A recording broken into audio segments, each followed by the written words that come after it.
Good afternoon. It's Friday, September the 1st, 2017. We've made it to September once again.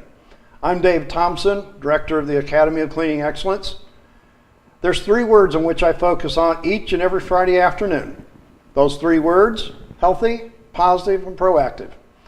Today, my guest is joining me live right here in the studio, as you can see, to talk to us this afternoon about the workplace and all of the issues that happen and how we must deal with those, and by all means, how to report and follow up.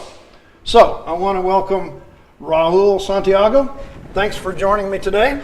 Thanks for having me. So, let's tell the audience a little bit about who you are and how they can appreciate what you're going to talk to us about. Yes, and thanks for having me. So I am a consultant for Paychecks, and we assist small businesses with solutions such as payroll, labor compliance, HR, and workers' comp insurance. After 4 years with Paychecks, my typical client has ranged from please keep me out of jail with the IRS, help me with these workers' comp audits, and just help me develop my business, help me grow. You know what, I hope there's nobody listening in the audience today that's wanting to stay out of jail, but maybe you're the guy to help them. That's what you said. I'm going to go with that. You know, I had a small business of my own. Nobody taught me. Nobody consulted with me. Maybe there were people like you around then, but I wasn't aware of it. Yep. But I did know that I needed workers' comp insurance, but I didn't understand anything about it. And a lot of business owners don't. I mean, I'd say 8 out of every 10 just know that they need it because there's a big job coming up. They want a job bid, and they need it. They want to get that big check after doing the job, but really they don't understand what it is. And workers' comp insurance is a state-mandated insurance that you must have by law.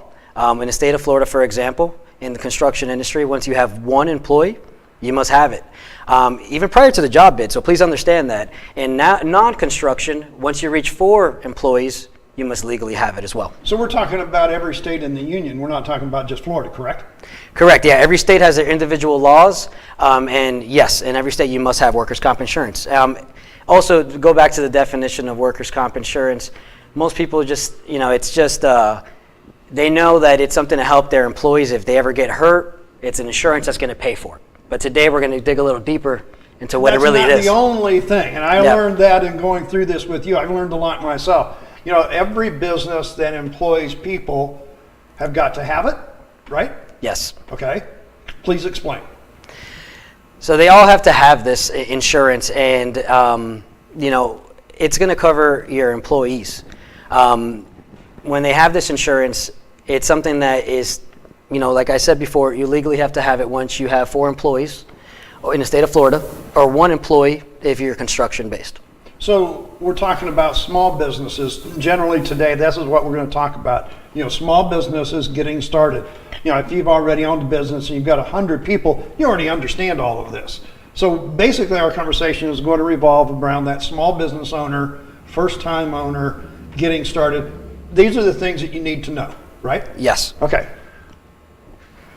And so you got the job bid, where are you going to get a quote?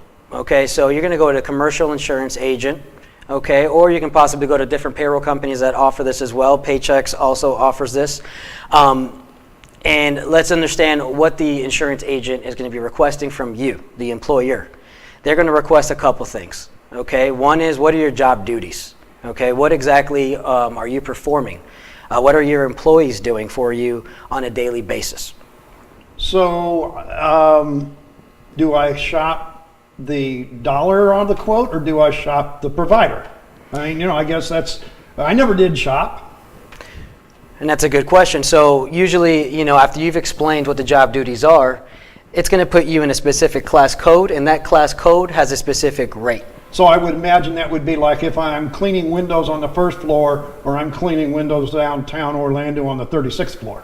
Exactly it. So you have to be very specific with your insurance agent on what exactly you're doing. Not just that I clean windows. Not that you clean windows, exactly how high, is it outside, is it interior, what exactly specifically are you doing? So in other words, if I'm running a floor machine or I'm riding an auto scrubber, that might even be a difference? That's a big difference. Let's think about it like this. The more dangerous, your job is, the higher the rate's going to be the less dangerous, the lower the rate's going to be. Well, I don't know. I've done a lot of walking on wet floors, and I'm not going to say that wasn't dangerous too. I don't know. Maybe I'd rather ride the auto scrubber. But hey, that's why you get a quote, and this is why we've got to give them the information to work with. Yep, and I want to make it very clear, when you're getting a quote, please be aware that that quote should be the same wherever you go. Yes, dependent on a few other things, but it's not going to work like a car, when you're trying to get auto insurance and different companies are offering you different prices. When it comes to workers' comp, dependent, if you're honest with that rate with every single agent and on the amount of payroll that you have, you're always going to get the same exact rate. Hold on, wait a minute. You threw another kinker in there. I just heard that. The amount of payroll. Now you added another layer to it. And that is true. So with payroll, it's going to be included as well. It's probably one of the most important parts of this, and it's going to be how much payroll do you estimate to have in a year? That is going to be the next question that the insurance agent is going to ask you. Find out what your job duty is. Now, how much payroll do you expect to have for the year? Okay, folks, I catch all these little words. You said estimate. So I guess that's another key thing in this. Yeah, when you're letting your agent know, I estimate, $100,000 in payroll wages for the year, how exactly do you know the specific exact figure 12 months later? It's impossible to find out. So that's the beauty about this. It's a little difficult to understand. It's a little more complex than people think. You might say it's the beauty of it. I'm going, hey, it's the confusing part. Yeah, your premium will be based off of an estimate. Yes. But this is right. We've got to know where we're going. So this is the proactive part of putting all of the things in place so that you get the right quote, so that later on you don't have penalties and interest, or as you led the program today, jail, which I'm going to stay away from that. We won't get to jail. Okay, so I got a feeling we got to continue with other things. Yep. So it's based on how much W-2 payroll you have. So we have W-2, and then we also have subcontracting. Go down. And let's classify what's a W-2 and what's a subcontractor. Okay. Now your subcontractor is going to be someone that is another company. They have their own company, and you are contracting them out to either help you with a certain job. Okay, maybe they do something completely different than what the job that you're performing, or maybe they do what you do, but you need additional help. Okay, now that's your subcontracted. That's your 1099. Now your W-2. Now this person is going to be based off of the control that you have over them. So you're telling them when to clock in. You're telling them when to clock out. Okay, when to go on break. Okay, they're using all of your equipment. Majority of the income that they're making is coming from your company. Right. Okay, and so this means you have total control over this person.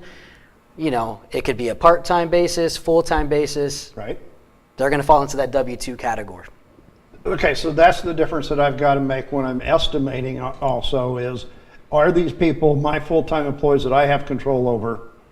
Or is this the person doing things that I can't do, or I'm not willing to do, or I'm not capable of, whatever it might be? Yep. The annual payroll that you're estimating is going to be based off of how much W-2 wages you estimate for the year. Not all your subcontractors. The insurance company does not want to provide you a policy if all you're doing is paying cash to everybody you're doing business with. These are not your employees. If you guys remember, the workers' comp insurance is to cover your employees. Your employees means they're W-2s of your company. So that's when we get into that rate figure, and that's a standard rate, as you explained to me earlier, across everywhere. Now, are different states, I'm sure, have different rates? Different states have different rates, yes. Okay, but in that state, it would be the same rate based on what we talked about. Based off the job duties. For example, I want to point out a very popular class code here in my area, which is 9014. What is 9014? It is janitorial class code. For your basic janitorial, your cleaning, your mopping, your vacuuming, and so forth, that has a rate of 5.46%. No matter where you go in the state of Florida, that's going to be the rate with any agent and any other company that will provide you a quote. Okay. And this is based off of that W-2 payroll? Based off of that estimated W-2 payroll. There he goes with that estimated thing again. See, every time I say one thing, he corrects me with something. That's why you're listening, folks, so you don't do what I did. You don't want to generalize. You got to be exact. That's why we've got him here. All right. So who gets insured on this? Those 1099 people as well as the W-2? And that's a good question. It's a very common question I get from my clients. What most insurance carriers believe in is the 80-20 rule. That 80% of your workforce is going to be W-2, no more than 20% be subcontracted out, which means they'll be covered on the policy. I knew there had to be a blanket figure in there somewhere Yes. because somebody, so. But please understand that 20% don't look at it as wiggle room. Again, we want to be very precise with our estimated payrolls on the W-2 and a subcontracted side. So this is all based on that reporting that we've done, and I think this is where it's hard for us to say who declares what. Is it the employee? Is it the subcontractor? Is it the business owner? Is it everybody? I mean, somebody's got to make the final word on this. Another great point you've just made, Dave. So I want to make it very clear to the audience today that your employees or your subcontractors cannot let you know, or they can't tell you whether they're going to be a W-2 or a 1099.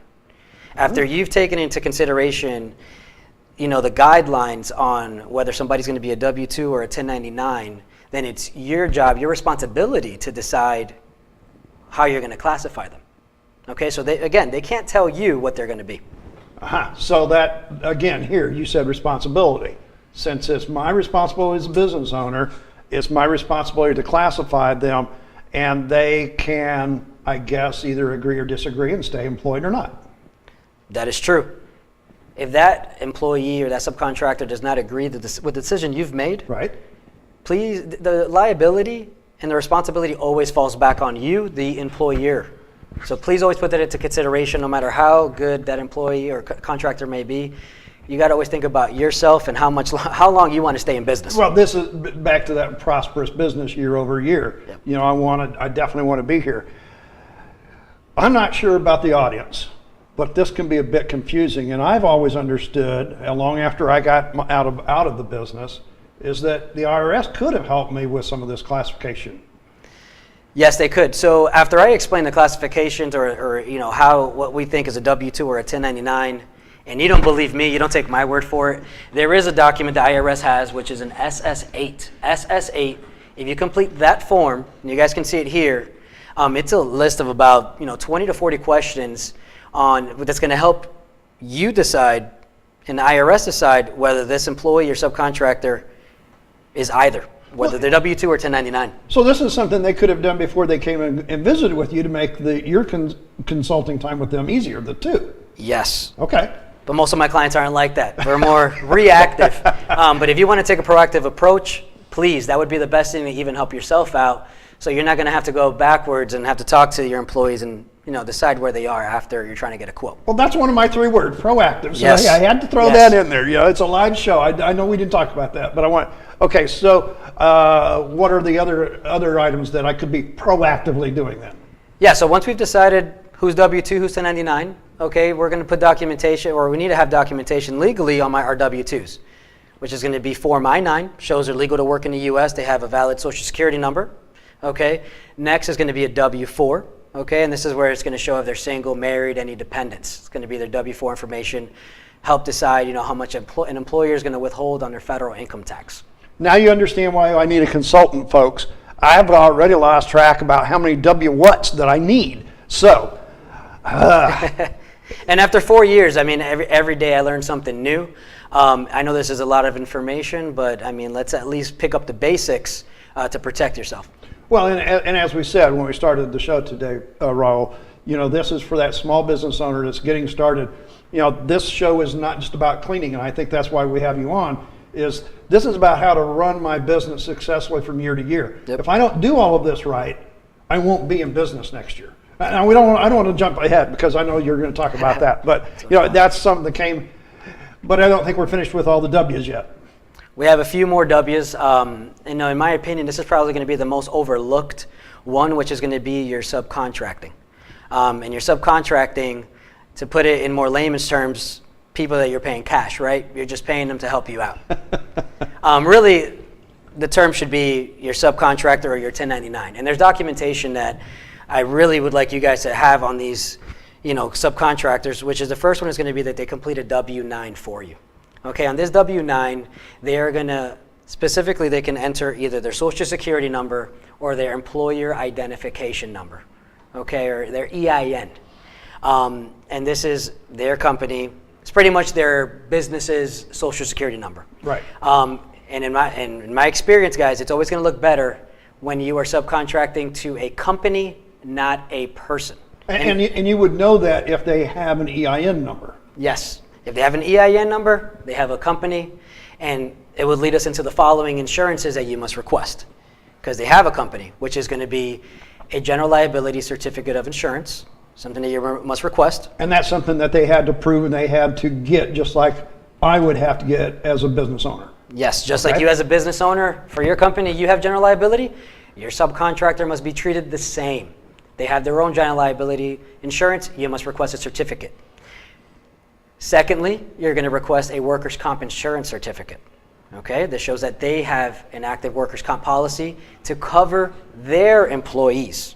Okay, because again, they're a different company. Yeah, right. They're another company working with you. So every company has to have all the same things, and you're making sure that the person that you're subcontracting that's on your job is covered.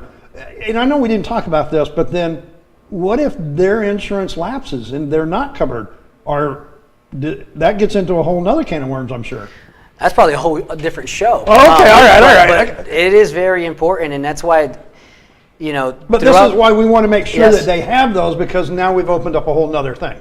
That's exactly it. And you can always, there's more and more layers of exposure and vulnerability that you're opening up as a business owner. So that's why step one, you're requesting these active insurance policies from your subcontractors. So no matter who has actually done the qualifications, no matter whom has been certified, at the end of the year, I know this from my experience some time ago, and that's why I'm asking now, is because to make sure that I've got a healthy, prosperous organization, I now have to go and prove up what you talked about earlier was estimation.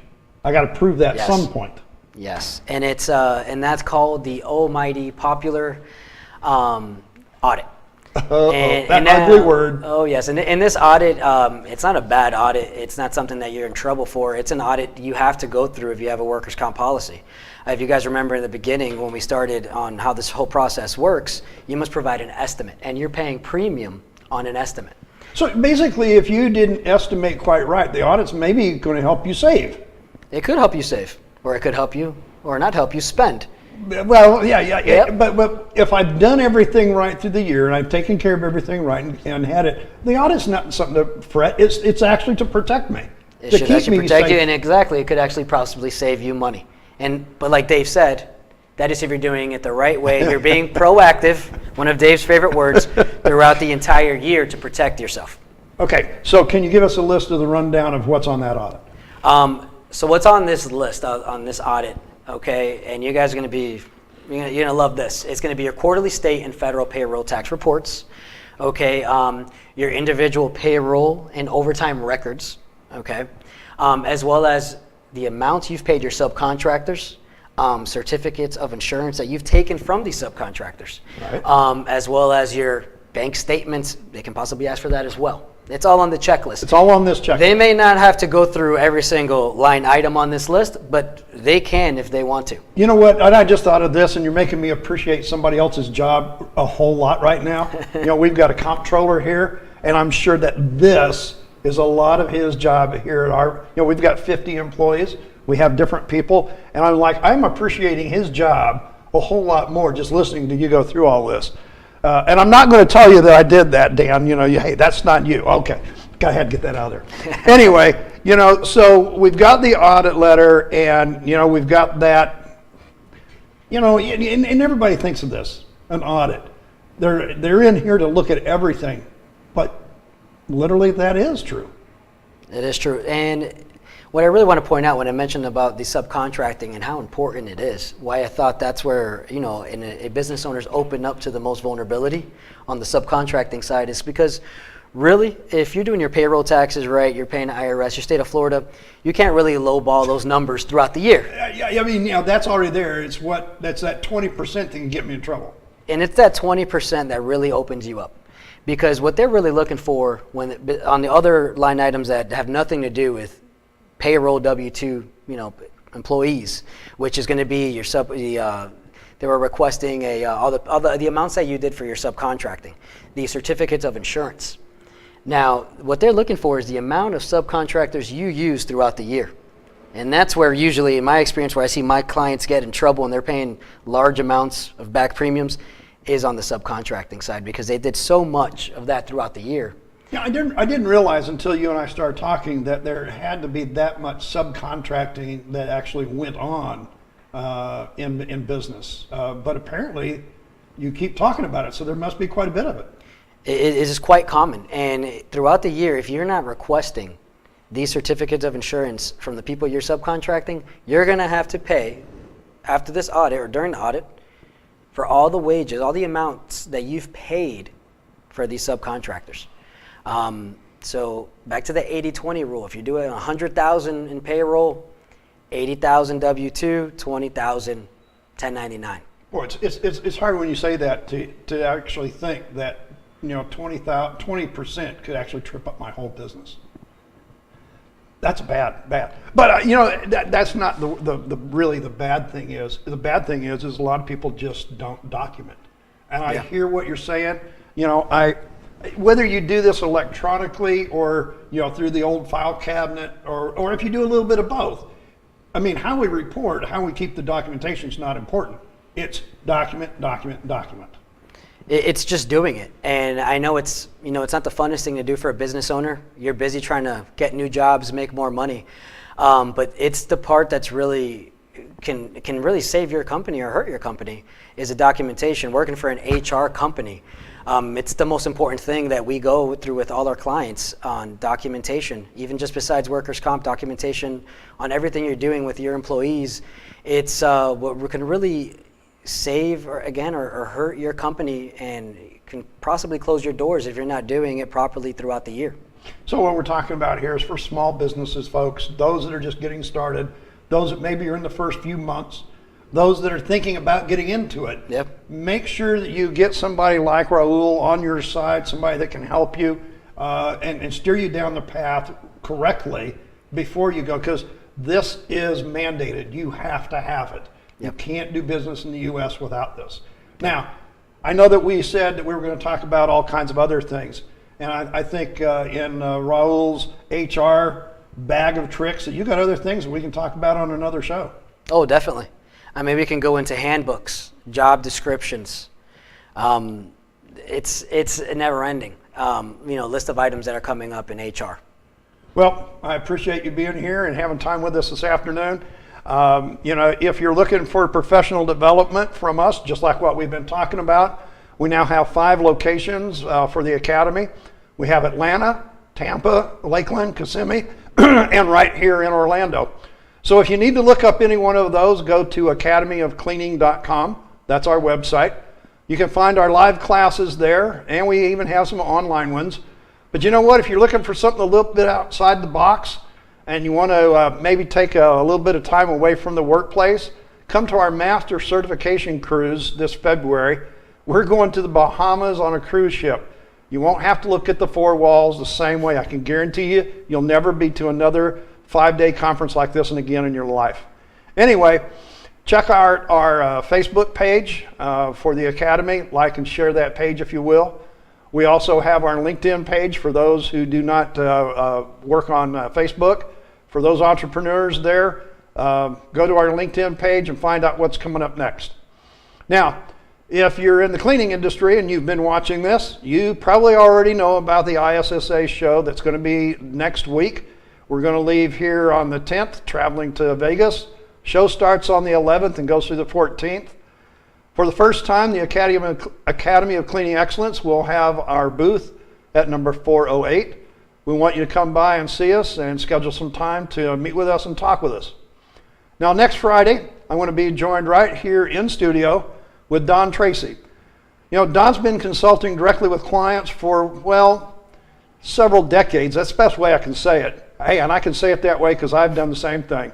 He has a perspective on the way that we deal with individuals in the workplace. Should be an interesting conversation with Papa Don.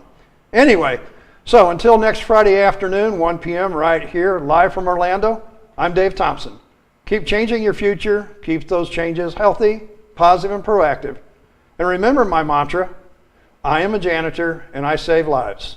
Thanks for watching. Thanks for coming in. Thank you.